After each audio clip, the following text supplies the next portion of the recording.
오늘은 교감에 대해서 인간관계에 있어서 교감이라는 게 얼마나 중요한지, 영어로는 커넥션, 커넥트하는 것, 연결시키는 거죠. 인간은 죄 때문에 연결되는 것이 아니라 분열된 비극을 가지고 있잖아요. 우리가 그런 표현을 쓰잖아요. 통하지 않으면 고통이 온다. 우리 몸도 통하지 않으면 큰일 나잖아요.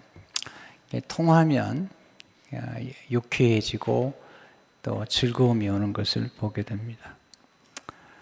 생각보다 쉽지 않습니다. 이 커넥션이란 말을 여기 교감한다라는 말을 썼는데요. 교감한다는 말을 제가 찾아보니까 서로 접촉하여 함에 따라 움직이는 느낌. 교감이라는 말은 이제 한국말로 얘기하면 감정을 많이 얘기하죠. 서로가 어떤 감정을 서로가 나누는 것. 스티븐 코비가 이제 그런 얘기를 해요. 인간 언어 가운데 이성의 언어가 있다.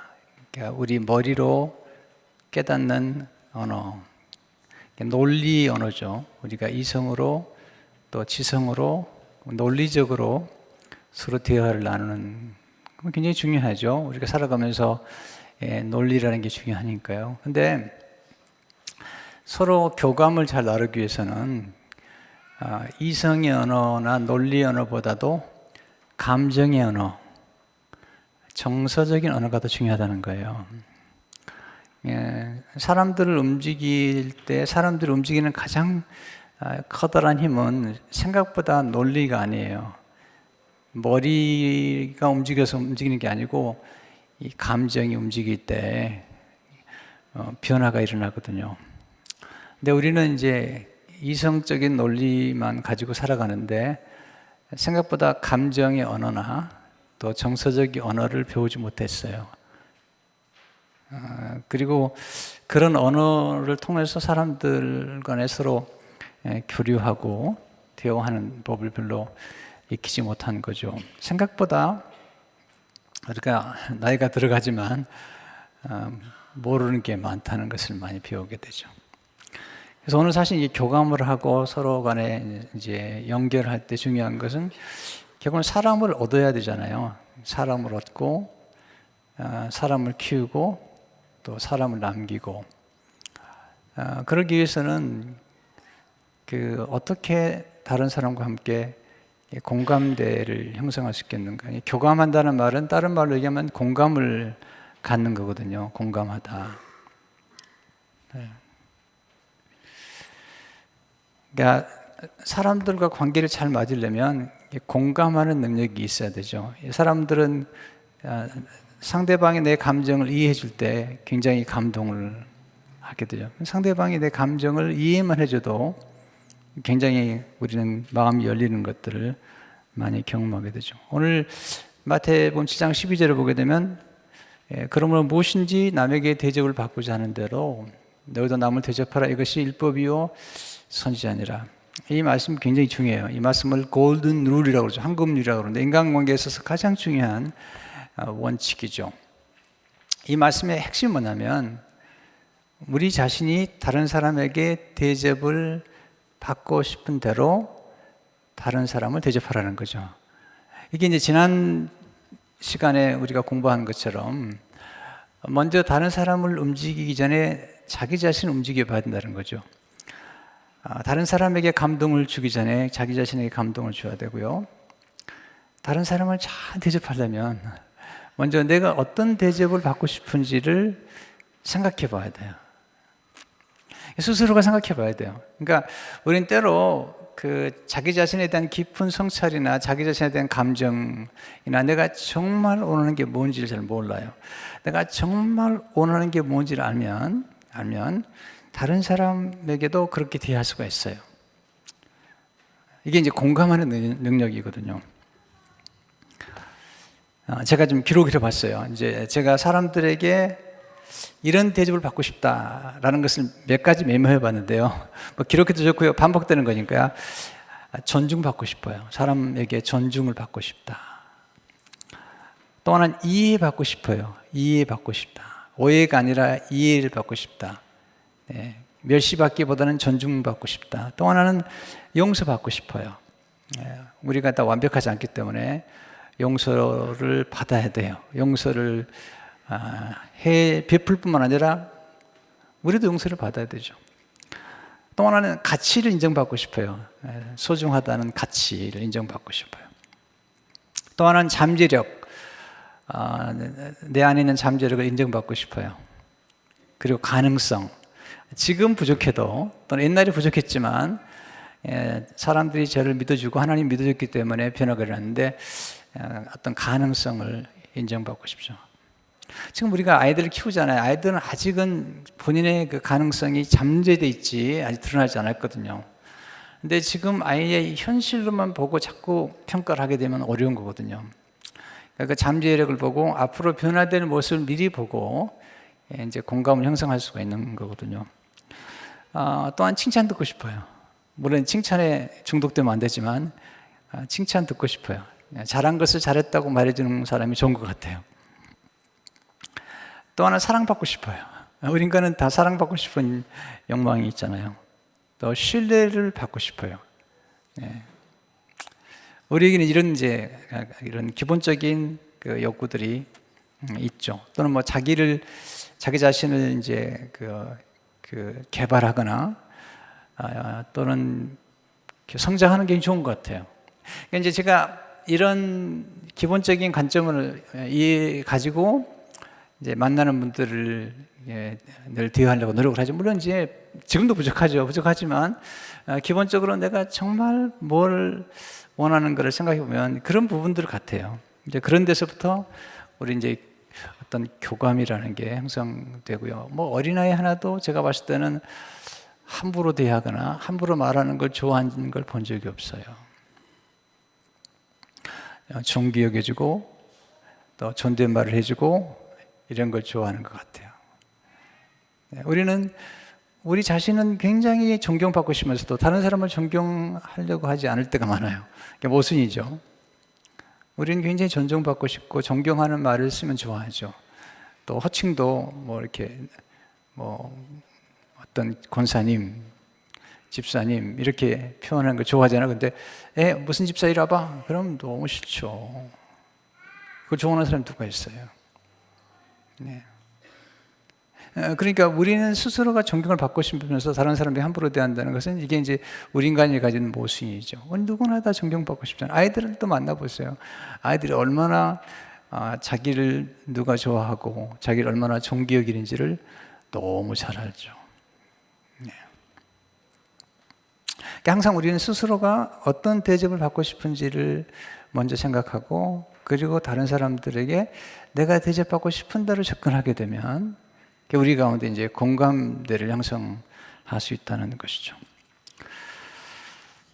그러면 여기서 우리가 이제 다른 사람들과 관계를 갖기 위해서 몇 가지 원칙을 얘기하는데 첫 번째가 이제 큰 그림의 원칙이라는 거죠. 큰 그림은 이 세상은 하나의 작은 나와 대다수의 다른 사람들로 구성되어 있다는 거죠. 그러니까 내 밖에 있는 사람들에게 눈을 뜨기 시작하는 거죠. 우리는 관계 속에 있잖아요. 모두가 관계 속에서이기 때문에 나라는 표현보다도 우리라는 표현이 참 좋잖아요.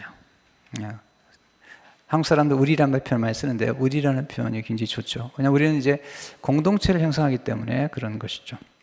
자, 그러기 위해서는 세 가지가 필요한데 첫째는 관점이 필요하다는 거죠. 자기 이익을 넘어서 큰 그림을 볼 수 있는 그런 능력. 나보다는 다른 사람의 유익.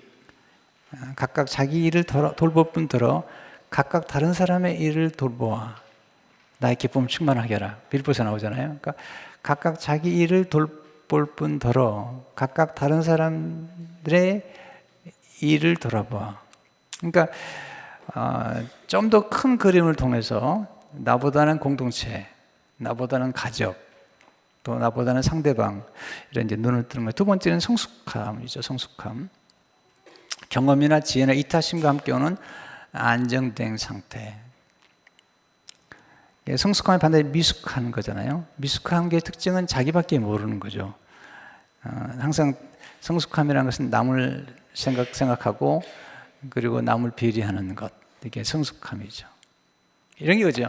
미숙하다는 것은 본능을 따라 살아가는 거예요. 본능이나 그냥 자기 어떤 느낌 따라 살아가는 거죠. 성숙함이라는 것은 내 본능보다도 다른 사람을 생각하고 공동체를 생각하고 그리고 일정한 원리, 일정한 하나님의 말씀을 따라서 살아가는 거죠. 그러니까 내 감정이나 내 느낌을 이겨내고 하나님의 말씀의 원리를 통해서 공동체를 세워나가는 이런 이제 훈련이 필요한 거죠. 뭐 뒤에 계속 설명이 되겠습니다만 굉장히 중요한 원리라고 생각이 되죠.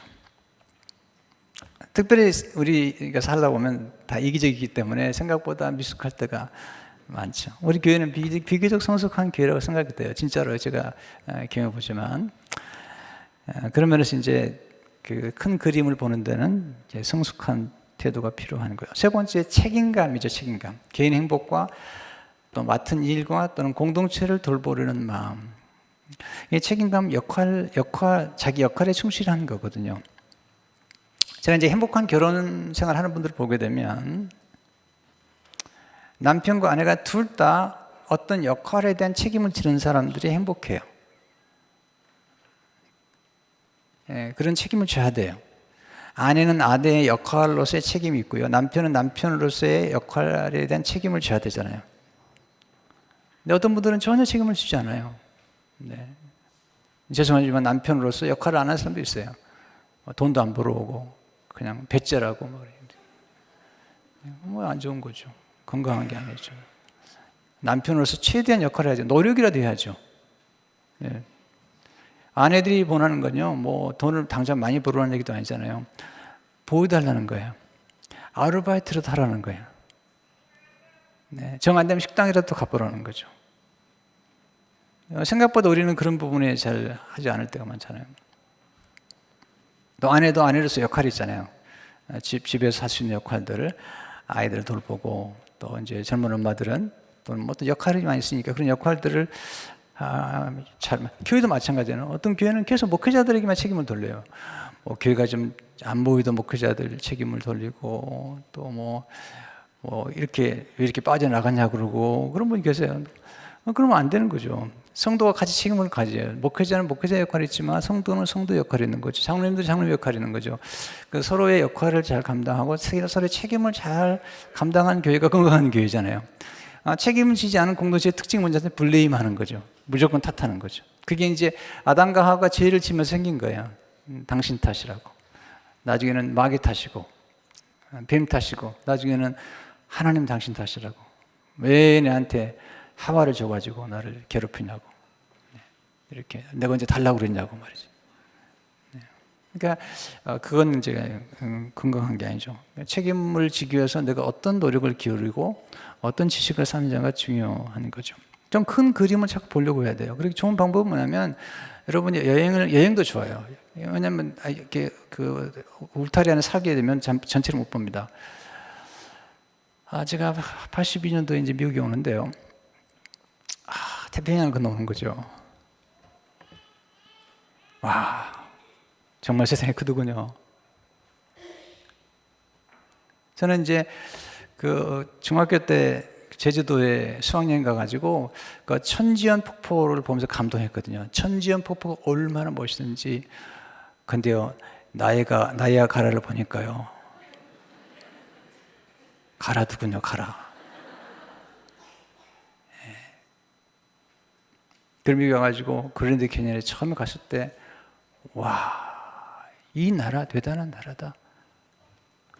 정말 대단한 나라다. 미국 함부로 할 나라가 아니다, 이 나라는.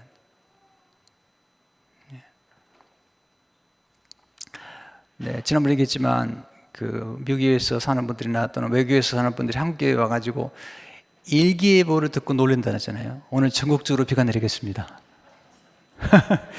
전국적으로 비가 내리는 거예요. 미국은요, 이게 보세요. 동부하고 LA하고 너무 차이가 있는 거잖아요. 여러분 선교지에 나가보거나 그러면 이제 어떤 눈이 열려야 되는데, 그래서 여행이 참 중요하다고 생각이 들죠. 눈이 열려. 또 하나는 책을 봐야 돼요. 책을 보면 다양한 사람들을 만날 수가 있잖아요. 또는 우리보다 더 탁월한 사람들을 좀 만나봐야 돼요. 예. 그러니까 우리 삶 가운데 우리의 눈을 열어주고 우리에게 관점을 넓혀줄 수 있는 우리의 퍼스펙티브, 사람이나 관점을 높여줄 수 있는 안목을 가질 수 있는 사람들을 만나보게 되면 그게 다르잖아요. 그런 면에서 스스로가 내가 얼마나 그 전체적인 퍼스펙티브를 가지고 사는지, 얼마나 이기적인지 자기중심적인지를 자꾸 성찰해보고 그걸 극복하는 게 필요하잖아요. 가끔 이런 분들 만나요. 목사님 저 생긴 대로 살래요. 여러분 그건 사람이 아니죠. 동물이죠. 죄송하지만. 이런 얘기가 본능적으로 살겠다는 거잖아요. 내 생긴 대로 살겠다네요. 여러분 그러면 기저귀 차고 사실래요? 지금도? 애들이 기저귀 차고 계속 있는 거 좋아하세요? 안 좋아하잖아요. 조금만 지나면 기저귀 떼야죠. 우리는 뭐 그런 식으로 뭐든지 생긴 대로 살겠다. 그러면 안 되는 거죠. 우리는 생긴 대로 사는 게 아니고 예수 그리스도를 따라 사는 거죠. 그러니까 우리의 본능을 뛰어넘은 비본능을 가지고 살아가는 거죠. 어떤 분은 자기 안 바뀐다는 거예요. 성격이 생겼다는 거예요. 그러니까 힘들죠, 인생이. 죄송하지만. 그러니까 고달픈 거죠. 누가 좋아해, 그런 사람들. 죄송하지만. 네. 그래도 주님은 사랑하시지만 이거 오해하지 마세요. 주님은 우리 있는 모습 그대로 사랑하지만 우리 있는 모습대로 그대로 살기를 원치 않으세요. 여러분 결혼이라는 게 뭐죠? 여러분 결혼이라는 게 보시면요. 자 이제 뭐 처음에 여러분들 연애할 때 어땠어요? 손끝이 닿을 때 전기가 왔어 안 왔어요? 네, 다시 설명하겠습니다. 연애할 때 보면요, 손끝 하나가 온몸에 전율이 오는 거예요. 대단한 흥분을 갖는 거예요. 첫사랑, 첫 키스, 대단한 거죠. 네. 자, 근데 여러분 결혼 생활에서 한 1년만 지나면 그게 어때요? 손끝이 닿으면 전기가 와요? 아니면 어때요? 얘기를 해봐요.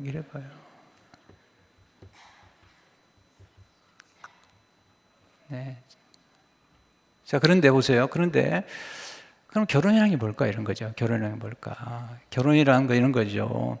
그런 정기만 느끼는 사랑은 사랑이 아닙니다.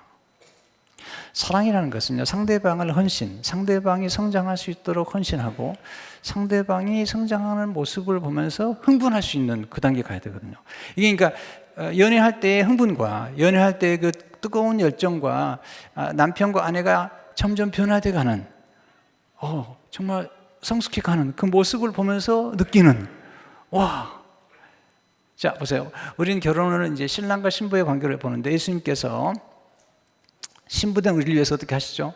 우리를 말씀으로 깨끗하게 하시고 우리를 거룩하게 하시고 우리를 영화롭게 하시는 거예요. 왜냐하면 신부는 우리가 원래 깨끗하지 않아요. 우리는 더러워요. 우린 추해요. 아름답지 않아요. 영화롭지 않아요. 네. 그러면 우리 주님이 우리를 있는 모습 그대로 사랑하기 위해서 우리에게 오셨어요. 그러면 있는 모습 그대로 사랑하시는 거지만 있는 모습 그대로 있기 원할까요? No, 그렇지 않죠. 예수님께서 우리 있는 모습 그대로 사랑하시지만 우리가 추하고 더럽고 그리고 미숙하고 거기에 머문 게 아니라 우리 안에서 성령의 도우심과 예수님의 보혈의 역사와 말씀을 통해서 우리를 점점 깨끗하게 하고 거룩하게 하시고 그리고 아름답게 하시고 영화롭게 하시면서 우리가 변화된 모습을 보면서 흥분하는 거죠. 이게 부부의 생활이라는 거예요. 거기서 우리는 부부 생활하면서 굉장히 깎이고 고통스럽지만 그런 과정을 통해서 서로 공감하는 걸 배우고 그리고 상대방이 점점점 변화되는 것을 느끼면서 그 흥분, 와, 놀랍다. 여러분, 흥분이나 이런 그 즐거움의 디멘션이 다 달라요. 결혼해가지고도 계속해서 그 찌릿찌릿하는 생각 안 온다고 막 불평하고 왜 그때 그 감정이 안 오냐? 이게 미친 사람이죠, 대체. 그런 거 없어요, 여러분. 6개월도 안 가요, 죄송하지만. 6개월 이상 가면 그 이상한 사람인 거예요. 네. 아니라고요? 아니면 할 수 없죠, 뭐. 근데 이제 내가 얘기한 게 뭐냐면 우리의 삶 속에 진정한 흥분, 남편이 변화돼가지고 선교헌신하고 인격이 변화가 되고 이게 공감대가 늘어지고 아내도 더 기도하고 변화되는 그런 모습들을 볼 때 거기서 느끼는 희열, 상대방의 성장을 통해서 느낄 수 있는 그런 진정한 기쁨, 이게 이제 결혼 생활의 이제 클라이막스라고 보는 거죠. 아멘도 안 하시고 하여튼 이런 얘기하면 아멘을 정말 안 해요, 우리는요. 네. 그래서 결혼 생활이 불편해요. 왜 불편하냐면 있는 모습 그대로 놔달라는 게 보통 남자들이 그렇잖아요. 여보, 나 그냥 놔둬. 그 말은 무슨 얘기냐면 나 똥 싸게 놔두라는 얘기예요. 내가 6살짜리로 평균 6살짜리로 살 테니까 놔두라는 거잖아요. 여러분 그건 건강한 게 아니잖아요. 기도해야죠, 아내가. 남편이 성장해서 그리스도를 닮은 그런 성장하도록 기도하고 그 변화를 추구하고 때로는 갈등도 하고 때로는 대면도 하고 그러면서 성장하는 거죠. 거기서 이제 어느 단계에 갔을 때 내 남편이 10년 전하고 나 만나가지고 예수 그리스도를 만나가지고 이렇게 변화됐구나. 할렐루야. 그런 이제 우리의 삶 속의 변화죠. 목회 마찬가지죠. 처음에 교회 오면, 성도 오면, 누구나 다 오면 그냥 있는 그대로 사랑하죠. 그러나 거기에 머물지 않죠. 그분을 더 아름답고 거룩하고, 그리고 성숙하고, 그리고 더 그 책임감 있는 그리스도의 시대를 만들기 위해서 아카데미도 하고, 비전스쿨도 하고, 이렇게 이런 제각기도 하고 그러면서 여러분들의 삶이 점점점 성숙해 가는 것을 볼 때 기쁜 거죠. 거기서 오는 희열, 거기서 오는 목회자의 큰 기쁨이죠. 요한 사도가 너희가 진리의 말씀을 따라 살아간다는 얘기를 들으니 내가 참으로 기쁘구나. 그런 거 똑같은 거죠. 아이들도 마찬가지잖아요. 아이들 있는 그대로 사랑하죠. 그때는 뭐 사랑하지만 어느 순간에 돼가지고 졸업한 다음에 와가지고 첫 번째 월급 타가지고 내복도 사오고 용돈도 하라고 주고 그러면 많이 컸구나 이런 생각하는 거죠. 이게 느부갓네살 왕의 얘기를 들었는데 느부갓네살 왕이 이제 대단한 왕이었는데 교만했잖아요. 그래서 하나님 영광을 돌리지 않고 그때 하나님께서 아주 짐승처럼 살게 만들잖아요. 나중에 변화가 되죠. 그러니까 인간은요, 하나님께서 때로 우리를 깨트리세요. 제가 이게 굉장히 중요한 원리인데요. 깨트리신다고요. 그 다음에 깨트리실 때 우리가 깨어집니다. 근데 놀라워요. 깨어질 때 우리가 깨어나게 돼요. 이걸 각성이라고 그래요. 네. 자, 보세요. 깨트림 있을 때 깨어짐이 있어요. 아파요. 이게 고난이죠. 하나님 우리를 좌절 가운데로 인도하세요. 우리를 때로는 절망 가운데 우리를 깨어지게 만들죠. 그리고 우리가 깨어나게 돼요. 아하. 그리고 그 다음에 이제 중요한 게 깨달음의 단계를 깨달음. 각성이라는 거죠. 따라서 보세요. 깨뜨림, 깨어짐, 깨어남, 깨달음. 이제 그때 성숙하게 되는 거죠. 아하, 그렇구나, 이렇게. 그러니까 이제 느부갓네살 왕이 이제 나중에 고난을 다 통과한 다음에 그가 변화되잖아요. 첫째로 그는 감사하는 말을 하죠. 하나님의 은혜와 자비에 대한 감사와 기쁨을 표현했죠. 두 번째는 가르침을 받을 수 있는 그런 배우고자 하는 관점을 갖게 됐죠. 네. 제가 모든 걸 몰랐다는 거죠. 이제 알게 됐다는 거예요. 가르침을 받을 수 있는 관점. 세 번째, 겸손한 마음이죠. 네. 그의 권력이 그가 만드는 게 아니라는 것을 알게 된 거죠. 두 번째는 이제 배려의 법칙이죠. 배려한다는 것. 상대방 입장에서 상황을 바라볼 때 우리는 관계를 잘 맺으시죠. 역지사지란 말을 쓰잖아요. 항상 상대방 입장에서 상황을 바라보는 것. 성공이라는 것은요, 여기 나와 있지만 힘과 특권과 명예와 부를 많이 주기 때문에 문제는 이렇게 되면 눈이 어두워져요. 그래서 사람들을 잘 배려하지 않고 학대하고 과시하고. 얼마 전에도 한국의 어떤 회장님이 운전기사한테 또 큰 재벌 회장이죠. 운전기사한테 욕하고 막 그냥 뭐 그런 거 다 녹음을 해가지고 그냥 터뜨려 버리잖아요. 네. 요즘 말하면 갑질한다는 거죠. 갑질. 여러분 기업가가 잘 됐다면 그것은 수많은 직원들이 섬겼기 때문에 잘 된 거예요. 교회가 잘 된다면 목사 때문에 잘 된 게 아니에요. 성도들이 말할 수 없는 이상으로 잘 된 건데요. 본인이 잘해서 된 것처럼 그렇게 한다면 안 되는 거죠.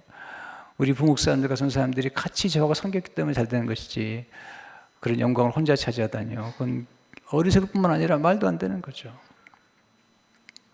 네, 말도 안 되는 거죠. 그러니까 우리 눈이 어두워지지 않도록 굉장히 조심을 해야 돼요. 그러니까 이제 회사를 하십니까? 항상 생각해야 돼요. 우리 직원들에 대한 감사. 네, 그리고 직원들에 대한 감사뿐만 아니라 직원들의 가족들에 대한 감사도 해야죠.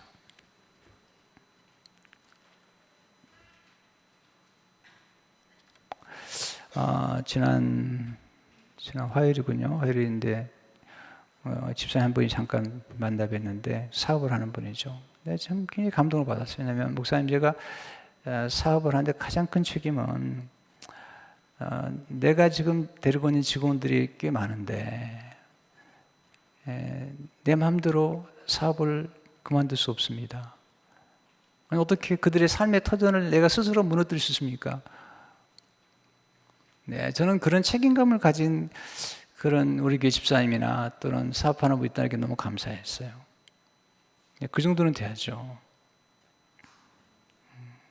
제가 돈 벌었으니까 쉽게 뭐 정리해버리고, 그건 아니죠. 나 한 사람 때문에 수많은 직원이 산다면 그 직원들에 대한 책임과 그들의 가족에 대한 생계에 대한 책임도 같이 지는 게 필요하잖아요. 그런 면에서 이제 우리가 진정한 의미에서의 어떤 상대방의 상황이나, 그리고 우리가 잘 됐을 때도 항상 다른 사람들을 배려하는 게 필요하다. 저도 몰랐거든요. 왜냐하면 제가 이전 섬기던 교회에서 막 교회가 너무 성장하고 그냥 사람들이 막 몰려오고 그럴 때 저도 모르게 눈이 어두워졌던 거죠. 그 어두워졌던 눈 중 하나가 뭐냐면 이 작은 교회 목사님들의 아픔을 몰랐던 거예요. 제가 어려움을 당하니까 정말 작은 교회 목사님들이 정말 좋아하시더라고요. 내가 어려움을 당하는 걸요. 왜냐하면 상처를 받은 거예요. 매주 신문에 광고 냈죠. 사람들이 몰려오죠. 그러니까 눈이 어두워졌던 거죠. 내가 그때 깨달은 거죠. 그렇구나. 그 고운 시인인가요? 내려갈 때 보았네, 올라갈 때 보지 못한 그 꽃. 그래서 제가 새로 교회를 시작하면서 결심한 게 하나 있습니다. 작은 교회 목사님들을 절대로 어렵게 안 된다. 결심한 것 중에 하나가 뭐냐면 신문에 광고하지 않겠다. 그나마 신문에 광고라도 안 해야지 좀 덜 상처를 받지. 교회 잘 된다고 신문에 광고하고, 또 이제 비전센터 또 지었다고 또 신문 광고해서 어디에 새로 시작하니까 오라고 그러고, 저 그런 거 안 할 테니까요. 기대하지 마세요. 안 할 겁니다. 네. 우리가 작은 교회 목사님들이 얼마나 어렵게 목회하는가를 알아야 돼요. 그리고 그분들이 얼마나 존귀하게 사역하는가 알아야 됩니다. 지난 8년 동안 특별한 거 아니면 거의 광고한 적이 없잖아요. 네, 건축 관계로 기자들이 연락 올 때마다 늘 부탁하죠. 기사 내지 말아달라고. 간곡하게 부탁을 합니다. 우리가 이제 어떤 관계에 있을 때 언제나 상대방이나 다른 분들의 우리 교회 공동체 전체니까요. 네. 우리 앞으로 물론 이제 그 비전시대를 짓고 또 커뮤니티에서 행사하기 원하는 것들은 우리가 정말 성심을 다해서 오픈하고 섬겨야 한다고 생각해요. 네. 네. 그런 일들은요. 그리고 앞으로 그런 일들을 많이 박히냐 넓으니까 필요하다면 또 하나 문의 주셔가지고 본당까지 건축한다면 커뮤니티에서 필요한 것들을 섬길 수 있는 기회가 많이라고 보죠. 마땅히 해야죠. 그런 것들은. 눈이 어두워지지 않도록 참 조심해야 되는데, 여기 이제 아비가일과 다윗의 얘기가 나오잖아요. 그러니까 나발이 부자가 되니까 눈이 어두워진 거죠. 그래서 다윗은 몰라봤던 거죠. 그런데 아비가일이 다윗을 알아보고 다윗에게 찾아와서 겸손하게 엎드리잖아요. 사무엘상 25장 24절에 보면 그가 다윗의 발에 엎드려 이르되 내 주여 원하건대 이 죄악을 나 곧 내게로 돌리시고 여종에게 주의 귀에 말하게 하소서. 이 여종의 말을 들으셔서. 멋있는 여자예요. 남편이 사고를 쳤는데 다윗에 가가지고 죄악을 내게로 돌려달라고. 남편의 죄악을 자기에게 돌려달래요. 그러면서 여종의 말을 들어달라고. 그러면서 여종이 내 주께 가져온 이 예물을 내 주를 따른 소년들에게 주게 하시고, 그러면서 주의 여종의 허물을 용서해 주옵소서. 자기가 잘못한 건 아닙니다. 근데 남편의 책임을 드시는 거예요. 여호와께서 반드시 내 주를 위하여 든든한 집을 세우시리니 이는 내 주께서 여호와의 싸움을 싸우시며 내 주의 일생에 내 주에게서 악한 일을 참을 수 없습니다. 그러니까 이 다윗을 굉장히 인정하는 거죠. 다윗의 가능성. 그 당시에 비록 가난해가지고 나발에게 음식 좀 얻어먹으러 음식 얻어먹으려고 손을 보내온 다윗을 향해서 당신은 왕이 될 것입니다. 당신은 잠재력이 무한합니다. 당신은 무한한 간성을 가진 분입니다. 이렇게 얘기하고 있잖아요. 얼마나 기분이 좋겠어요. 그래서 잠언 25장, 열왕기상 25장 8절 주의 여종의 허물을 용서하여 얘기하면서 나중에 얘기하는 30절 여호와께서 내 주에게 대하여 하신 말씀대로 모든 선을 내 주에게 행하사 내 주를 이스라엘의 지도자로 세우실 때에 당신은 앞으로 왕이 될 거라는 거죠. 31절에 내 주께서 무지한 피를 흘리셨다든지 내 주께서 친히 보복하셨다든지 함으로 말미암아 슬퍼하는 것도 없고 내 주의 마음에 걸리는 것도 없으시리니 다만 여호와께서 내 주를 후대하실 때에 오나건대 내 주의 여종을 생각하소서 하니라. 그러니까 벌써 충분히 지금 다윗 입장이 그러니까 다윗은 가난하거든요. 비록 이제 왕이 될 사람이지만, 그러니까 상대방 입장을 충분히 이해했다는 거죠. 그리고 사람들을 사랑하고 배려하고 필요한 것도 없고. 그래서 첫 번째 리더의 머리는 그녀는 사람들을 이해했다는 거죠. 자기가 지금 집안이 망하게 생겼잖아요. 이게. 두 번째는 사람들을 사랑했죠. 겸손하게. 세 번째는 사람들을 도왔다는 거죠.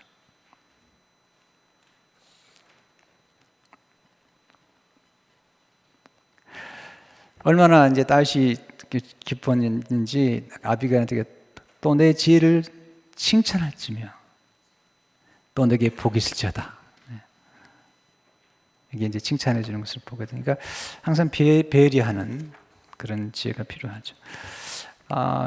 한상복 씨 같은 배려라는 책에 보면 이런 얘기가 나오죠. 앞을 못 보는 시각 장애인이 밤에 물동이를 이고 한 손에는 등불을 들고 가는 거예요. 그때 어떤 사람이 보더니 당신 참 어리석군요. 앞을 보지도 못하면서 등불을 켜들고 다니십니까? 그치, 앞을 못 보는 등불을 켜고 다니까 그때 그 시각장애인이 말했어요. 당신이 나와 부딪히지 않게 하려고요. 이 등불은 나를 위하는 것이 아니라 당신을 위하는 것입니다. 네. 어두운 밤에 보는 시각장애이기 때문에 자기 부딪힐까 봐 등불을 켜고 다닌다. 이건 이제 배려하는 마음이 중요한 거죠.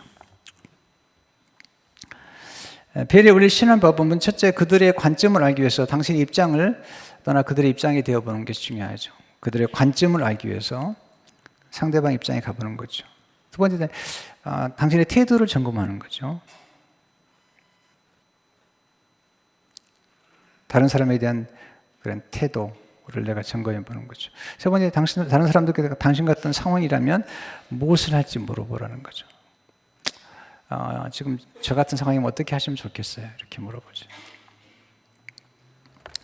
가끔 이제 그런 것 경험도 해요. 어떤 분들이 와서 저한테 이제 멘토링 해달라고 오면 여러 가지 얘기를 해요. 쭉 얘기를 하고 나면 제가 물어봐요. 지금 저한테 오셨는데 내가 어떻게 멘토링 할 것 같으세요? 물어봐요. 사실 문제를 다 알고 있거든요. 해답을 안 해도 실천을 못 할 때가 많잖아요. 그래서 우리가 이제 상대방에 대한 상황도 물어볼 필요가 있잖아요. 어떻게 생각하세요? 이렇게 물어볼 필요가 있죠. 세 번째, 학습의 법칙인데요. 저는 이게 참 중요한 것 같아요. 우리가 만나는 사람 모두가 우리의 스승이라는 거죠. 유능한 리더는 결코 성장을 멈추지 않아요. 우리는 계속 배우고 또 변화되는 게 중요하잖아요. 때로는 뜻밖의 장소에서 누구에게나 배울 수 있는 마음을 필요로 해요.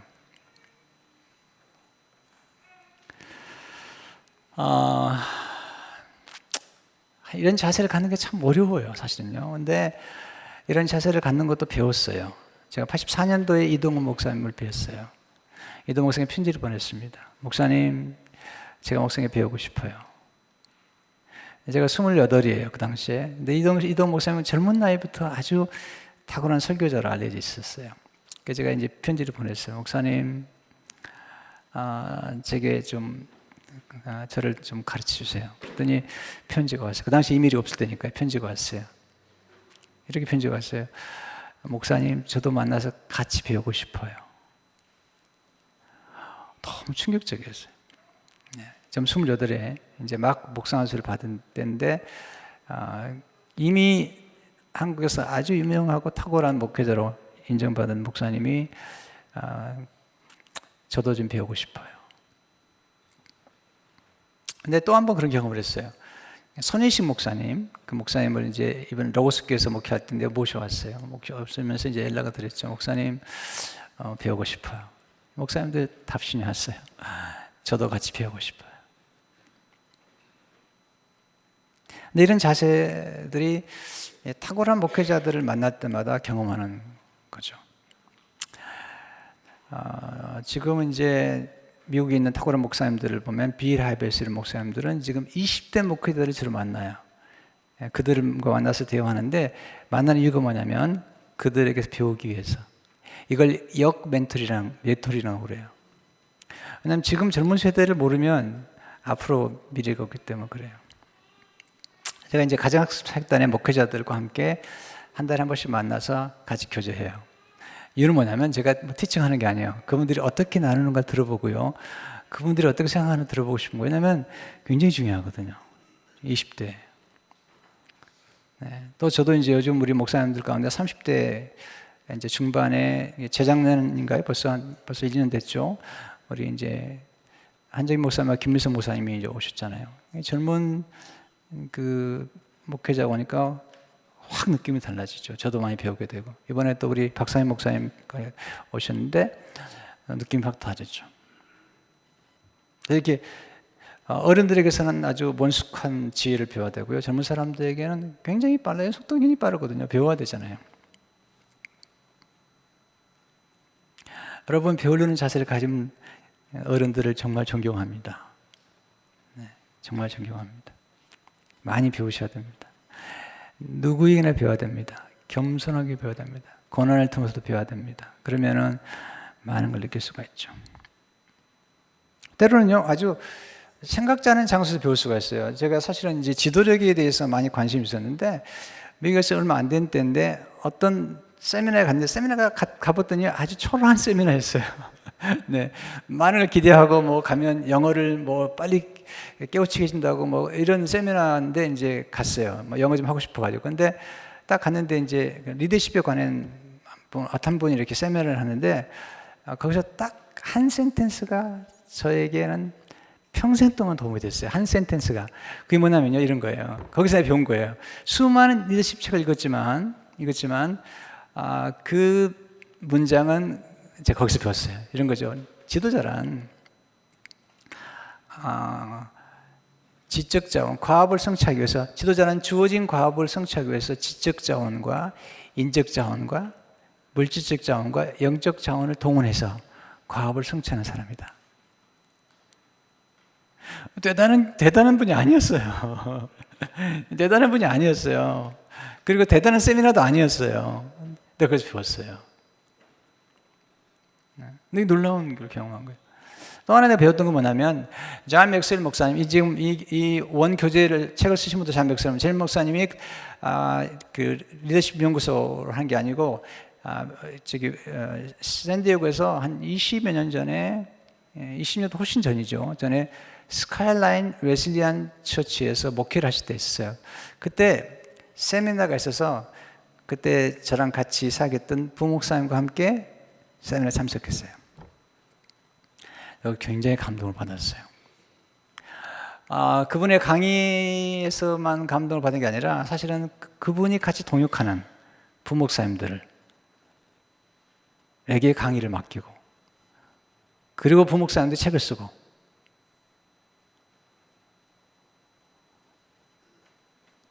죄송하지만 한국에서는 그걸 본 적이 없어요. 별로. 담임 목사가 다 지도적이죠. 다 모든 게 다 중심이잖아요. 그리고 동역을 하긴 해도 뭐 담임 목사님은 항상 그렇고 뭐 그러잖아요. 여러분도 그러잖아요. 내가 미국에 왔을 때 제가 전도사 부목사 때 신방 가잖아요. 그러면 물어봐요, 신자가. 목사님 많으세요? 나도 목사 새끼인데. 그러니까 어른 목사 안 오냐는 거죠. 여러분 그러지 마세요. 그러면 안 되는 거예요. 그런 것들이 굉장히 큰 감동을 줬어요. 그러니까 어떨 때는 뜻밖의 장소 배우는 거예요. 그래서 내가 생각했어요. 내가 목회하게 되면 이렇게 목회자들과 동역해야 되겠다. 그리고 같이 동역하는 목사님들이 책도 쓰고 교재도 만들고 그렇게 해야 되겠다. 그렇게 해오고 있어요. 지금 하고 있는 거죠. 그렇게. 네. 제가 아주 고민스러울 때 87년도 그 무렵이죠. 아주 고민이 많았을 때인데 그때 이동훈 목사님한테 편지를 보냈어요. 뉴저지에 있는 미국은 공무하고 있을 때 아주 고민이 많았어요. 그때 이제 동기부여하는 것, 목회자로 동기를 부여하는 거하고 교묘하게 사람들을 움직이는, 그러니까 모티베이션과 머니플레이션 이 두 가지 때문에 고민을 많이 했어요. 그래서 이제 목사님한테 큐티도 막 열심히 할 때인데 편지를 보냈어요. 목사님은 너무 고민스러운 질문이 하나 있는데 목사님 좀 뵙고 싶다 그랬더니 편지가 왔어요. 뉴저지에서 워싱턴DC까지는 4시간 거리예요. 그리고 하룻밤 자야 돼요. 그래서 이제 토요일 날 연락이 왔어요. 편지가 왔어요. 왔다 가라고. 와서 교제하자고. 그래서 이제 갔죠. 그래서 하룻밤 자고 그리고 이제 목사님 만나 설교를 듣고 그때 기억이 나요. 잠언 3장 설교를 하셨어요. 그리고 끝나고 났더니 식사하기 전에 잠깐 내려갈 때가 있다고. 그래서 지하실에 내려갔어요. 내려갔더니 케이크 하나 써 있어. 케이크 딱. 뭐가 있을까? 케이크. 근데 그날 그 교회 부목사님이 왔다고. 온 교인이 축하를 하는 거예요. 와, 이거 진짜 아름답다. 네. 이렇게 부목사님들 비례하는구나. 배웠어요. 그래서 로고스 교회 목회할 때는 그렇게 했어요. 이전에 섬기던 교회는 너무 커가지고 그럴 수도 없고 지금도 우리 교회 너무 커서 그렇게 할 수 없는데 부목사님들이 오게 되면 그렇게 온 교인이 케이크를 자르고 축하했어요. 웰컴했어요.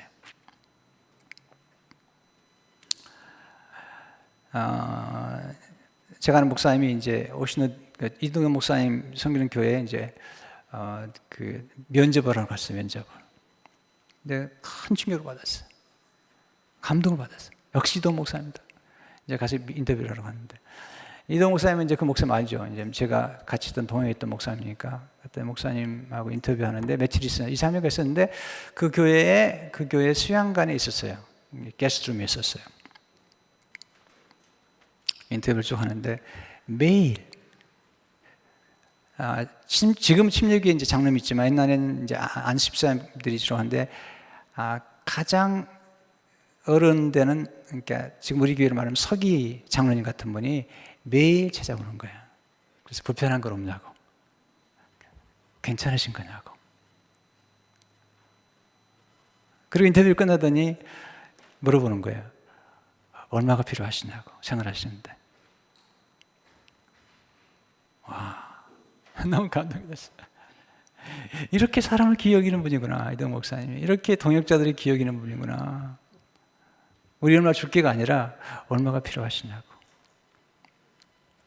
우리는 거기까지 못 가지만 그렇게 하고 싶어요. 그러니까 우리가 배우는 것들이 상대방을 배려하는 그런 자세들.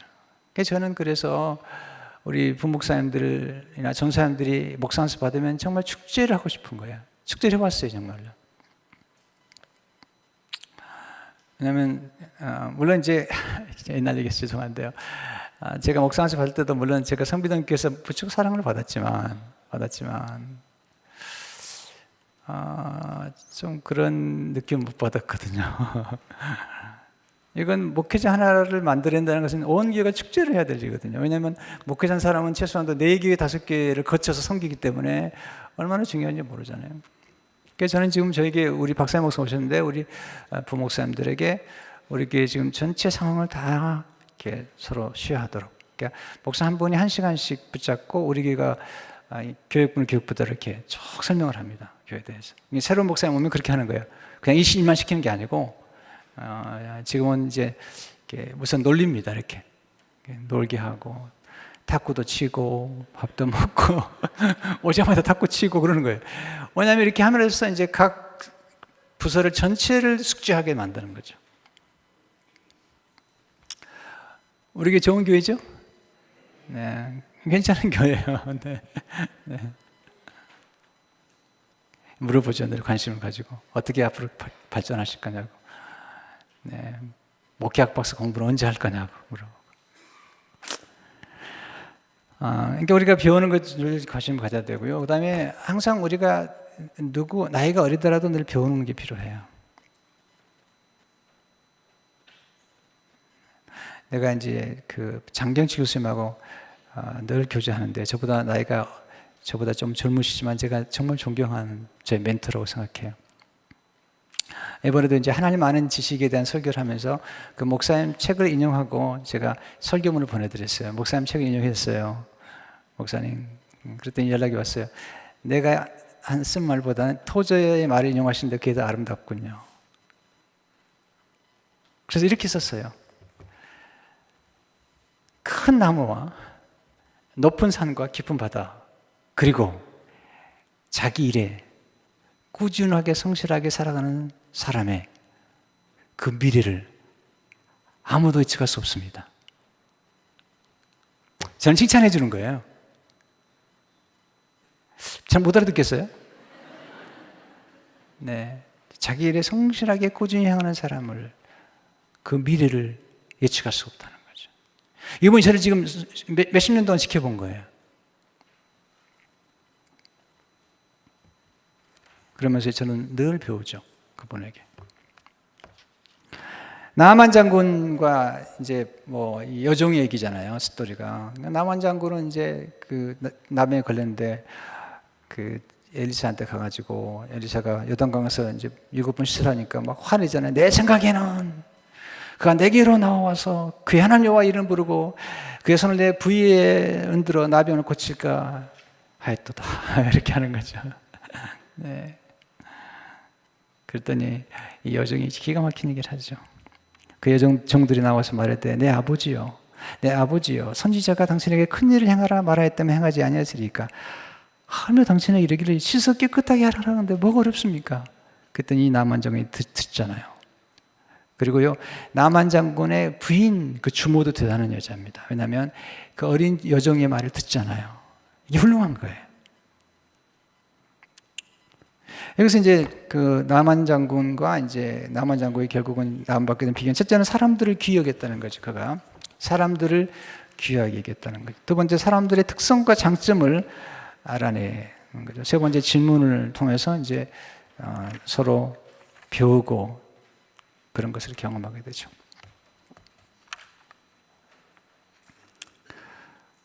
전 여러분들이 계속 배우기를 원해요. 성장하기를 원하는 거죠. 네 번째는 이제 카리스마의 원칙이죠. 사람은 자기에게 관심을 갖는 사람에게 끌린다는 거죠. 카리스마가 뭘까? 이게 고민이 많이 되죠. 카리스마가 잘못 오해되어서 좋지 않은 방향으로 쓰임받을 수 있어요. 그러나 원래 카리스마는요, 사람을 끄는 힘이에요. 원래 카리스마라는 말은 하나님의 은혜에서 나왔어요. 카리스 나왔어요. 하나님의 은총을 통해서 사람들을 자발적으로 따르게 하는 그런 지도력, 이걸 카리스마라고 그래요. 하나님의 은혜 안에서 사람들이 자발적으로 따라올 수 있도록 끌어가는 사람. 네. 그러니까 다른 사람에게 관심을 보이면서 다른 사람들이 자연스럽게 따라올 수 있도록 만드는 사람이죠. 요나단이 이제 그 다윗과의 관계에 보면 그런 관계를 가졌는데, 요나단은 언제나 도움이 되는 사람이었고 실제로 믿을 만한 친구였다, 관계였다는 거죠. 두 번째, 요나단은 상처받기 쉬운 입장이었고 책임감이 있었다. 근데 이제 요나단과 이제 그 다윗의 관계 속에서 다윗이 요나단을 요나단을 이끌어갔고 또 요나단과 다시 사랑의 관계를 가졌던 거죠. 카리스마를 세우는 법, 첫째는 진심으로 다른 사람들에게 관심을 가져라. 그러면 사람들이 끌어온다는 거예요. 두 번째, 자주 웃어라. 세 번째, 이름을 잘 기억하라. 사람들에겐 자신 이름이 중요하다는 것을 명심하라. 네 번째, 경청하는 자가 되라. 다섯 번째, 진심으로 다른 사람들이 중요한 사람이라고 느끼게 만들어라. 이게 이제 카리스마가 있다는 것을 보여주는 거예요. 뭐 안 적어도 되는데요. 보세요. 카리스마, 건강한 카리스마를 가진 사람, 지도자의 특징을 제가 10가지로 기록해 봤어요. 건강한 카리스마가 이런 사람들이 이제 사람들을 움직이는 건강한 카리스마. 첫째는요, 미래에 대한 비전을 제시하는 거예요. 비전. 그러니까 지금 현실에 대한 불만족, 현실 상태가 좋지 않기 때문에 정치가들이 주로 그렇죠. 현실 상태가 부족하기 때문에 더 나은 미래에 대한 비전을 제시하는 거죠. 지금은 어렵다는 거죠. 더 나은 비전을 제시하는 것. 그게 이제 카리스마 리더의 특징 중에 하나죠. 저도 지금 보면 우리가 지금 살아가는 현실이 좀 어려우니까 지금 새로운 땅, 비전 센터로 우리가 옮겨가기 위해서 계속 비전을 제시하는. 두 번째는 뭐냐면 상황을 정확하게 판단하는 거예요. 탁월한 지도자들은. 카리스마를 가진 지도자는 정확한 상황을 판단하죠. 현실을 규명하죠. 절대로 뭐 현실을 도피하거나 아니면 무시하잖아요. 지금요, 우리 교회 지금 비전 센터 지금 건축하고 있지만 정확하게 현실을 파악하려고 더블 체크하는 거예요. 진짜로 더블하는 거예요. 그리고 앞으로 들어가면 들어가서 몇 개월 동안은 사람들이 뭐 올지 얼마나 올지 모르니까 그럼 몇 개월 동안은 어떻게 예비해야 되겠다 가서 잘 생각합니다. 정확하게 칼큘레이트합니다. 하나하나 칼큘레이트합니다. 여기가 경험해봤기 때문에 그냥 건축했다고 다 끝나는 게 아니잖아요. 가서 잘해야 될 뿐만 아니라 처음에 가자마자 그냥 비용이 확 늘어나거든요. 옛날에 로고스교회 개척 이제 건축할 때요, 한 달에 3,500불씩 렌트를 했던 교회가 딱 건축 넘겨가니까 한 달에 익스펜스가 16,000불로 들어가는 거야. 3,500불 16,000불 들어가는 거야. 그 똑같아요. 우리가 지금 이 상황에서 옮겨가게 되면 이제 그 모게지나 스트리트가 늘어나게 되면 이제 어떻게 하면 좋겠냐? 미리 다 생각을 해요. 그리고 고민하고 대처를 하죠. 세 번째는 카리스마를 가진 그런 그 지도자의 특징이 뭐냐면 기존 관념에 얽매이지 않아요. 기존 관념에 얽매이지 않고 기존의 방법을 초월한 새로운 원리나 방법을 제시하는 거예요. 예를 들어서요, 그 한국 교회는 보면 죄송하지만 그렇지 않은 교회도 있지만 대부분은 모든 부목사님들과 전사님들은 단임 목사를 위해서 존재해라는 거야. 저는 그렇게 생각하지 않습니다. 저는 그렇게 생각하지 않아요. 그건 건강하게 안 생각합니다. 우리는 동역하는 사람들이고 서로 배우는 사람들이잖아요. 제가 못하는 걸 굉장히 탁월한 리더십 관념이 많아요. 우리 부목사님 보면요, 제가 할 수 없는 부분들을 정말 잘해내요. 그래, 리더십 정말 탁월해요. 그러니까 그런 기존의 관념들을 좀 띄워놓고 싶은 거죠. 왜냐하면 왜 부목사님들은 왜 그렇게 함부로 내보내고 함부로 대하고 그러냐는 거예요. 나는 건강한 거지 않아요. 그건 건강한 건도 생각하지 않아요. 우리가 함께 동역하는 거죠. 더불어가는 거죠. 종기 여기는 거죠. 그리고 일정한 균형을 잡아가는 거잖아요. 그러니까 기존에 있던 관념을 뛰어넘는 어떤 생각들을 가지고 있는 거죠. 네 번째, 소통의 능력이 탁월해요. 비전에 대한 성취에 대한 정확한 확신을 가지고 있고요. 그 비전을 표현하는 거죠. 그리고 어떻게 이루어질 것인가에 대한 확신을 가지고 표현하는 거죠. 소통 능력이 탁월해야 됩니다. 그런 카리스마 리더가 되려면. 그래서 아주 적절한 동기부여와 그런 타이밍을 포착할 수 있어야 됩니다. 다섯 번째는 개인에게 주어진 권위를 건설적인 목적을 위해서 쓰는 거예요.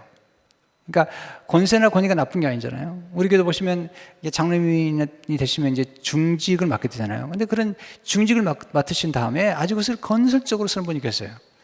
근데 우리 교회 말고 저 다른 교회 가보면 그렇게 하는 분도 계세요. 세도를 부리고 큰 소리를 치고 막 억지를 부리고 고집스럽게 만들고 그냥 목사님들 하기를 우습게 여기고 막 무슨 반말하고 막 그 건강한 공동체가 아닙니다. 존귀 여겨야죠. 그러니까 존귀를 못 받는 거죠. 네. 지금 올라오는 세대를 존중해야지 되는 거예요. 지금 저는요, 지금 이제 20대, 30대 올라오는 목사님들과 40대 올라오는 목사님들을요, 정말 존귀 여깁니다. 왜냐하면 그들이 앞으로 한국교회 이민길을 끌어갈 분들이기 때문에. 며칠 전에도 여기 오늘의 교회 김태형 목사님이 제주에 왔어요. 그냥 인사하러 왔다고 와서 이렇게 대화를 한 1시간 정도 했는데, 이제 40대 중반이죠. 그냥 존귀 여기고, 옛날에도 존귀 여겼지만 다시 존귀 여기고, 유민교회를 끌어가는 분들이니까요. 그렇게 함으로써 우리가 이제 함께 움직여 나가는 거죠. 6번째는 뭐냐면요. 이제 그냥 기록하자 되는데, 탁월한 지도자들, 카리스마를 가진 지도자, 건설적인 카리스마 뭐냐면, 함께 일하는 사람들의 성장에 관심을 갖고 성장을 돕는 거죠. 본인만 성장하는 게 함께 일하는 사람들이 성장할 수 있는. 7번째는 뭐든지 창의적으로 할 수 있도록 지적인 자극을 주는 거예요. 창의적으로 지적인 자극을 주는 거죠. 8번째는요, 가업을 성취한 다음에는 어떤 보상이 주어지는지, 어떻게 성장할 수 있는지에 대해서 얘기를 하는 거죠. 왜냐하면 우리는 어차피 상을 받는 거니까요. 어떻게 상이 줄지는 모르지만 상이 주어지는 거니까요. 그것이 뭐 하나님의 상이든지 아니면 여러 가지 뭐 성품의 상이든지. 9번째는 함께 일하는 사람들이 지속적으로 돕는 거죠. 평생 학습하도록 돕는 것. 10번째는 개인의 이익보다도 항상 공동체의 이익을 먼저 생각하는 지도자. 이런 지도자들을 우리는 이제 존경하는 카리스마를 가진 지도자라고 얘기할 수 있죠. 네, 그러니까 카리스마가 좋게만 쓰일 수 있으면 굉장히 좋은 거고 도움이 된다고 볼 수 있죠. 자, 5번째, 만점의 법칙이죠. 우리가 교감을 잘하려면 만나는 사람들을 100점을 주고 시작하는 거예요. 100점을. 그래서 그들 안에 있는 잠재력을 보고, 이게 복음이잖아요. 복음 뭐냐면 우리가 죄인인데 의인이라고 그냥 100점을 주는 거예요. 그리고 의인으로 만들어가는 거예요. 이게 하나님 방법이에요. 네, 그러려면은 이제 바나바에게서 배워야 돼요. 바나바와 바울의 관계 속에서 바나바는 그런 다른 사람들이 보지 못하는 잠재력을 봤어요. 사도 바울에게 잠재력을 봤고요. 그리고 다른 사람들이 아무것도 줄 가치가 없다고 느낄 때 은혜를 베풀었고요. 그리고 일할 수 있는 기회를 마련해 줬거든요. 마음적 원칙에 대한 진리. 첫째로 몇몇 사람들에 대한 실망감 때문에 사람들을 믿지 못하는 일이 없어야 된다. 어떤 분은 이제 사람을 너무 신뢰하지 않기 때문에 만점을 주지 않아요. 늘 부족하대요. 그러니까 힘든 거예요. 여러분 보세요. 여러분 성도 여러분들을 제가 늘 정말 만족하고 감사하죠. 하나님 안에서. 물론 이제 더 변화될 부분도 있겠지만은 하나님 안에서 일단은 만족 100점을 드리고 가는 거예요. 그리고 늘 기뻐하는 거죠. 그러면 계속 기뻐하는 거예요. 그리고 또 성장감도 기뻐하는 거죠. 근데 어떤 부분 지도자들은 늘 불만족이 많아요. 뭐 우리 교신자들이 이렇고 뭐. 근데 저는 그렇게 생각하지 않거든요. 늘 감사하고 그러죠. 2번째, 신뢰하는 마음으로 신뢰한 마음은 정서적으로 건강해요. 의심 많은 리더가 되면 안 돼요. 이렇게 자존감이 낮거나 건강하지 않은 지도자들은요, 예를 들면 회사도 마찬가지죠. 사장님들이 자존감 있잖아요. 그러면 직원들이 모여가지고 웃고 깔깔대면요 좋아해야 되는데 기분 나빠가지고 내 얘기하지 너희들? 네. 지금 내 욕하는 거지? 건강하지 않은 그런 사장들의 문제점이죠. 저희 사무실 사무실 맞지만요, 저희 사무실은 너무 재밌어요. 목회자들이 웃고 그냥 뭐 그렇게 하죠. 그러다 내가 가면 조용하기도 하지만 내가 안 가야 돼. 그래서 사무실을. 근데 이제 저 있어도 재밌어요. 너무나 그런 분위기겠죠. 3번째, 우리는 자신의 신념, 믿음에 따라 행동해요. 신념이란 변화, 믿음에 따라 행동해요. 다른 사람들에 대한 건강한 믿음과 낙관의 생각을 키워가야 되는데 스스로가 자신을 믿고 신뢰하고 경험하잖아요. 이게 보세요. 저는 이렇게 아주 바닥에서부터 성장하는 경험이 있기 때문에요. 저는 사람들의 잠재력을 무한히 믿어요. 정말이에요. 왜냐하면 저는 정말 바닥에서 성장한 사람이에요. 오늘도 식사하면서 우리 이제 그 오원철 목사님하고 다른 목사님들하고 얘기를 하면서 뭐 영어 얘기도 하고 뭐 이런 얘기 했는데요. 전 진짜 영어 못했어요. 네, 진짜 영어 못했어요. 근데 지금은 지금도 좀 못하지만 지금은 영어로 주례도 하고 기도도 하고 그러잖아요. 왜냐하면 굉장히 노력을 많이 했어요. 그래서 저는 그걸 믿어요. 이게 가능하다는 게. 제가 이번 목회선에 썼는데요. 제가 영어로 기도하고 싶었어요. 그래가지고 벌써 10년이 훨씬 넘었어요. 한번 제한테 여보, 저녁마다 밤에 손잡고 기도하는데 내가 영어로 기도하면 안 될까? 영어로 해보라고. 근데 처음에 영어로 기도하는데 정말 쪽팔리더군요, 진짜로. 죄송합니다, 이 표현을 해서. 영어를 너무 못하는, 스스로가 봐도 영어를 못하는 거예요.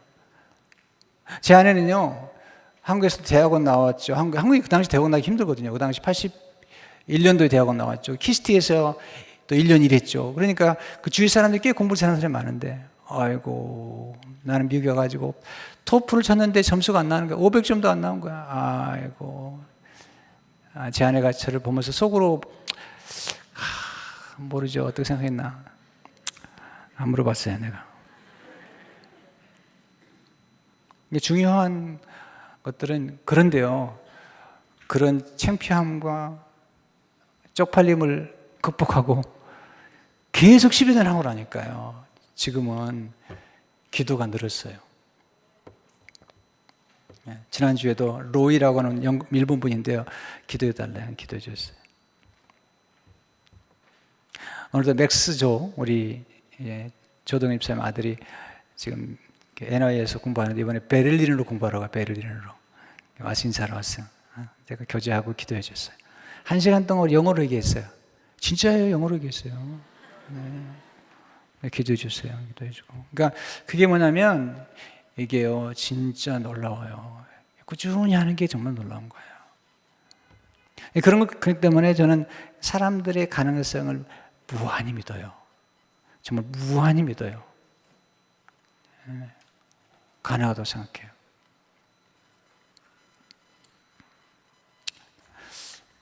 오늘 조금 좀 길어졌는데요.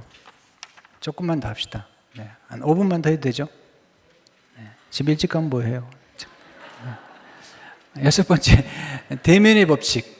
네. 사람과 대면하기 전에 배려하는 마음이 선행되어야 된다. 이게 좀 어려운 거예요.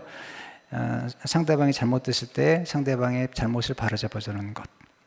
나단과 다윗이 그렇게 하잖아요. 다윗이 바세바 범하고 뭐 죄를 범했잖아요.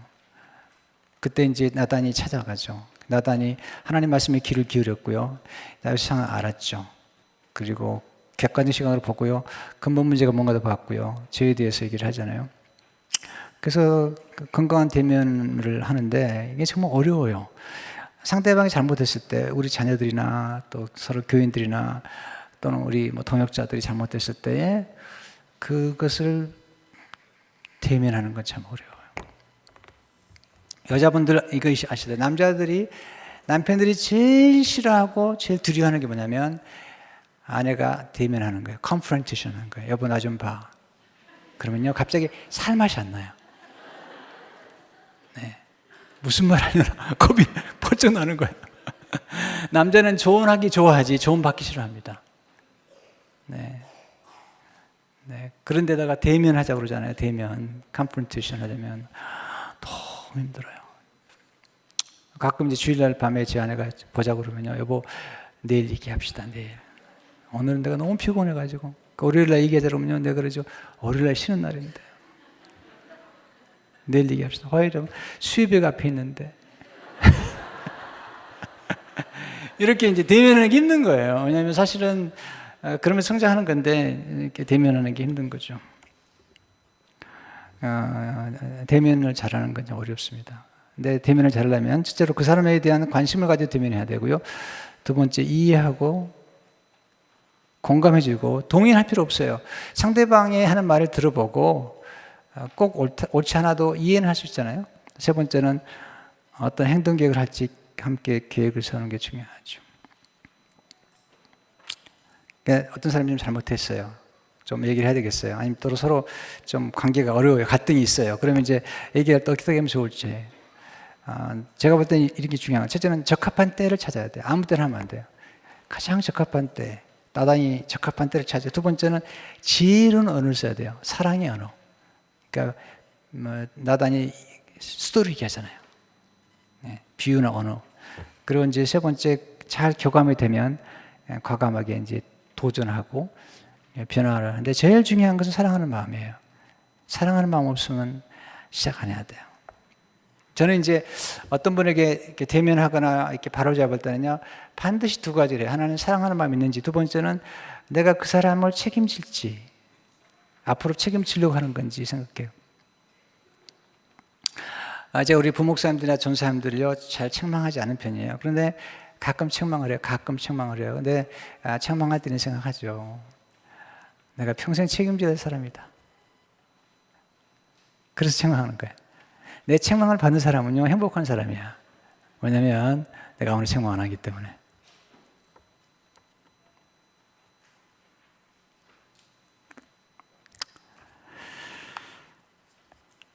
그럼 여기서 이제 고든 맥도날드가 우리가 다른 사람과 대면할 때, 책망하거나 대면할 때 어떤 자세를 하는 게 중요한가? 첫째로, 상대방과의 관계가 견고하다는 것을 확실히 켜주는 거예요. 상대방과의 나와의 관계가 견고하다는 것. 지금 우리 두 관계는 견고합니다. 확신. 두 번째는 과거의 공적을 인정해 주라는 거예요. 과거에 이렇게 훌륭하게 도와주셨습니다. 세 번째는요, 현재에 성장하고 있는 모습을 인정해 주라는 거예요. 현재 성장하는 인정. 그러니까 우리 관계가 아주 좋습니다. 돈독합니다. 두 번째는 과거의 훌륭한 점을 인정해 주고, 세 번째는 현재에 성장한 모습을 인정해 주라는 거죠. 네 번째는요, 장래에 대한 잠재력을 일깨워 주라는 거죠. 그러면서 이제 대화를 하라는 거죠. 관계할 때요.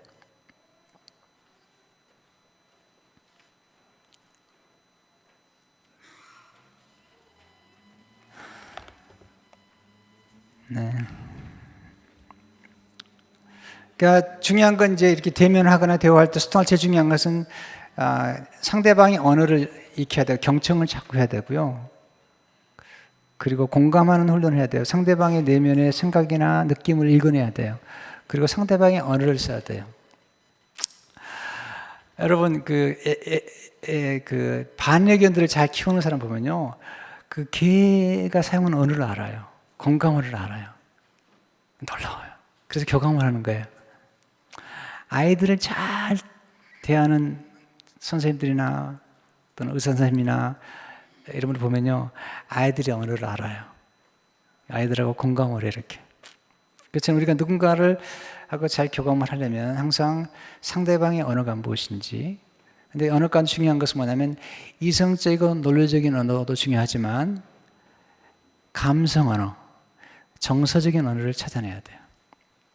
상대방이 뭘 느끼는지 그걸 공감해야 돼요. 무슨 생각을 하고 있는지 공감하는 게 필요해요. 그러면서 이제 상대방을 이해하는 법을 배우게 되면 상대방의 관점에서 이해를 하기 때문에 도움이 돼요. 저는 처음 목회할 때는요, 어려웠던 게 뭐냐면 사람들이 막 상처를 주고 말 함부로 하는 분들 보면 처음에 좀 힘들었거든요. 나중에 딱 정리가 됐어요. 상처를 많이 주는 분들은요, 가만히 살펴보면요, 과거에 상처를 많이 받은 분들이에요. 그래서 이분은 치유가 필요해요. 사랑이 필요해요. 그래서 이제 치유와 사랑이 필요한 거라고. 또 어떤 분은 극단적인 분들이 계세요. 이분들은요, 전문적인 치유가 필요해요. 이분들은 정서적인 장애가 있어요. 이분들은 보통 사람 치료하면 안 돼요. 병원에 보내야 돼요. 또는 정신기과 의사한테 보내야 돼요. 왜냐하면 우리가 해결할 수 없어요. 보세요. 우리가 시각 장애인들을 만나면 우리가 장애인들이 소리를 지르고 그래도 다 이해해 주는 것처럼 정서적 장애를 가진 분들이 있어요. 그런 분들인데 극단적인 분들이 계세요. 그런 분들은 조심해야 돼요. 그런 분들은 치료를 도와줘야 돼요. 그래서 이제 그걸 알게 된 거죠. 또 어떤 경우는 또 귀신이 들려가지고 그런 분도 계세요. 진짜예요. 그러니까 이제 그런 것들은 내가 이제 정도를 보고 제가 가는 거죠. 정서적으로 어디까지 가면 좋을지 보는 거죠. 어떤 분들은 미숙해서 그럴 수 있어요. 그러면 이제 성숙하도록 계속 도와주면 변화를 가질 수 있죠. 여러분, 사람을 얻는다는 게 굉장히 어려운 거예요. 그리고 사람 움직이는 것도 어려운 거죠. 그래서 오늘 이제 뭐 여러 가지 말씀드렸지만 그 중에 몇 가지라도 여러분들이 조금 적용을 하면 좋겠어요. 사람들 만날 때만 잘 경청하고 상대방이 가지고 있는 그 감정 언어. 사람은 논리로 생각하지만 감정으로 움직인다니까요. 기분 나쁘면 안 하는 거예요. 우리나라 사람들이 기분 나쁘면 안 하는 거예요. 네, 어떤 신자가 그런 얘기 한 거지. 내가 모임에 갔는데요, 평신도예요. 우리 교신자 아니었어요. 근데 저한테 목사님, 제가 한 번은요, 피아노 헌금하려고 가지고 갔어요, 교회에. 근데 피아노 헌금하라고 소리치니까 안 하고 돌아왔대. 기분 나빠가지고. 이거 보세요. 기분 나쁘면 안 하는 거예요. 우리가 집 사러 갔어도요, 이게 부록고들 있잖아요. 갔을 때 머리 한다고 되지 않아요. 기분 나쁘면 안 사요. 네. 머리는 이해가 돼요. 좋은 집이에요. 기분 나쁘면 사요. 물론 이제 그러면 안 되겠지만 그런 것들이 우리 한국 사람에게 있어요. 특별히 한국 사람 정서 속에는요, 이게 굉장히 중요한 것 같아요. 그래서 오늘 이제 전체적인 건 뭐냐면 사람들과 교감하기 위해서, 사람들과의 커넥션을 갖기 위해서 어떤 관점으로 사람들을 볼 것인지, 얼마나 사람들을 귀히 여길 것인지에 대해서 말씀드린 거죠. 여러분, 소통의 핵심은 존중이에요. 존중. 소통의 핵심은 존중이에요. 상대방을 내가 존중하지 않고는 내가 소통이 안 되는 거예요. 상대방을 귀히 여기지 않고는 존중하고, 상대방의 존재를 인정하지 않고는 소통이 안 되는 겁니다. 와, 시간이 다 됐는데요.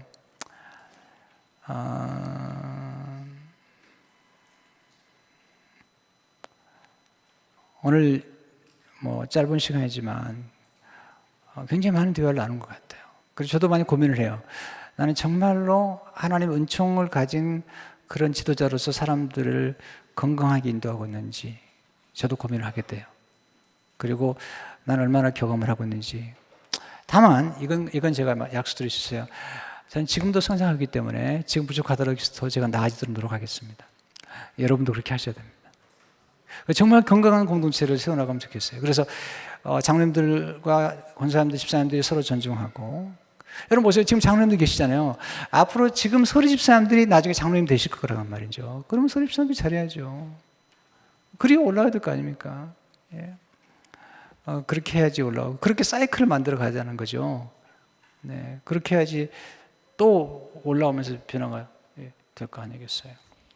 제가 우리 목사님들한테 열심히 노력한 이유가 뭐냐면, 제가 은퇴하고 나면 이분들이 이제 어느 교회에서든지 일을 움직일 거 아닙니까? 그분들이 훌륭한 역할을 할 수 있도록 사이클을 만들어 가자는 거죠. 할렐루야. 지난번에 제이콥 목사님이 목사안수 받을 때 아리조나 가서 받았어요. 저희 교회에서 비행기표 다 해드렸어요. 그리고 호텔비도 해드렸어요. 가운도 사드렸어요. 잔치도 해드렸어요. 그리고 그 목사안수 받고 인터뷰하는 그때 제가 카톡으로 계속 연락을 했어요. 그때 그 제이콥 목사님과 같이 왔던 여러 목사안수 받는 목사님들이 제이콥 목사님을 굉장히 부러워했어요. 왜냐하면 교회에서 비행기표를 안 해줘가지고 운전을 하고 아리조나까지 온 분들이 많았어요. 네. 그리고 부목사님이 안수받는다고 담임 목사님이 카톡 보내주고 이렇게 축하해주는 거 너무 놀랐다는 거죠. 그래서 오늘 우리가 그리고 이제 수요일날 우리가 모여서 한번 잔치해드렸잖아요. 그때 친구들이 많이 왔어요. 너무 놀라운 거 우리 교회를 보고. 왜냐하면 저는 그런 공동체가 건강하다고 생각이 되고요. 또 우리 장로님들이나 권사님들, 집사님들이 서로 어려우면 서로 도와주고 그런 공동체가 좋으려고 생각이 되죠. 기도하겠습니다. 하나님 아버지, 저희 교회가 교감을 잘 나누는, 소통을 잘하고 공감들을 형성하는 건강한 교회가 되게 하시고, 서로 존중하고 또 서로 귀히 여기고, 만나는 사람들을 100점으로 줘서 그 안에 있는 무한한 가능성과 잠재력을 서로 인정해주고 존중할 수 있는 그런 교회가 되도록 축복해 주옵소서. 돌아가는 발걸음에 평강과 기쁨이 충만하게 하시고, 건강한 교회를 세워나가는 그 기쁨, 그리고 때로는 갈등과 때로는 어려움도 있지만, 대면도 하지만, 그러나 부부간에 그렇게 청년 때 짜릿한 육신적인 감정은 없다 하더라도 남편과 아내가 더 거룩해지고 더 성숙해져 가고 더 책임을 지출하는 남편과 아내로 살아가는 것을 보면서 느끼는 그 놀라운 희열이, 그리고 성도들이 그리스도의 말씀으로 살아가는 그것을 지켜보는 그 진정한 희열과 그 감격이 우리 공동체 안에 넘치도록 축복해 주옵소서. 예수 이름으로 기도하옵나이다. 아멘.